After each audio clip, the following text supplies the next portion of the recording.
Hello, I'm Matt from Ludo-Chrono and today I'm going to give you an overview of Concept Kids Animals. So Concept Kids Animals is a cooperative deduction game for 2 to 12 players, ages 4 and up, and it plays for around 20 minutes. In this game, players play together, they win together, lose together, and they do not have the same roles. Some of them are going to guess, usually the adult is the guesser, and the kids are the persons who try to give hints to the guesser.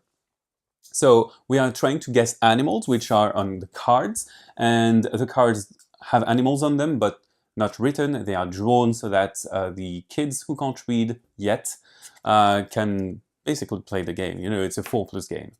So the kids are going to help me as the adult guess the animal, and they are going to do that not through words but through concepts, hence the name of the game. We have a board with different concepts and we are going to point them out with markers. So for example, here we have a habitat part of the board. If my animal lives in a forest, I can put a marker around forest. If it lives into water, I can put it here in the water segment. Also, I can combine things. I don't have to single out only one aspect. So for example, if I take a goldfish, it lives in the house, right? But it also lives into water, so you can combine those together. So obviously we have multiple sections on the board. We have the habitat. Is it kind or not kind? Does it live by day or night? Its color. What does it eat? Its characteristics like strength, size, and claws or horns or legs. And finally, how does it move and where does it move? So we have all these different characteristics which are going to add up and make a final higher concept.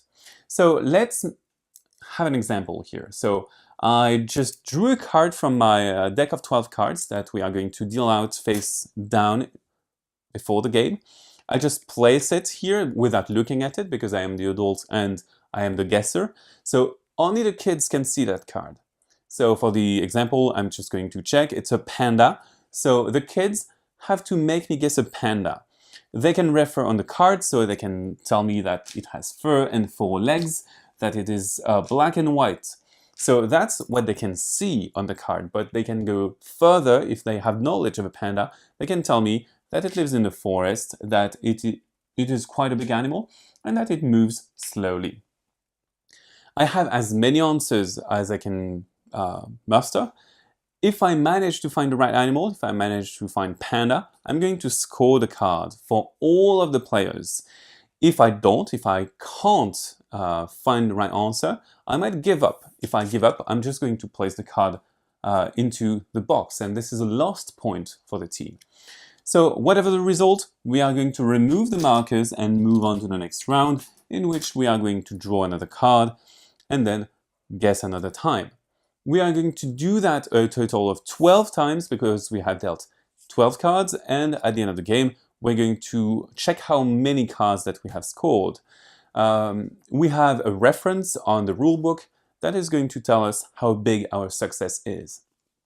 So obviously the cards are more or less complex. You have a deck of cards which has a blue border here. And these are the simpler animals, the animals that the kids know from children's books or because they are familiar and local and not so rare. And we have a red deck with ostriches, hamsters, swans, jellyfishes, whatnot. So you have animals which have distinct characteristics and that the kids might not know, so you might explain some things along.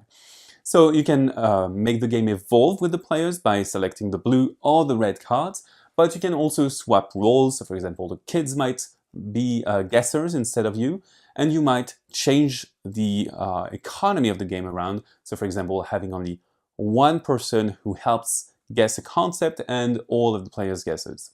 So there you have it. This is Concept Kids Animals. So now bye-bye and see you on ludovox.fr.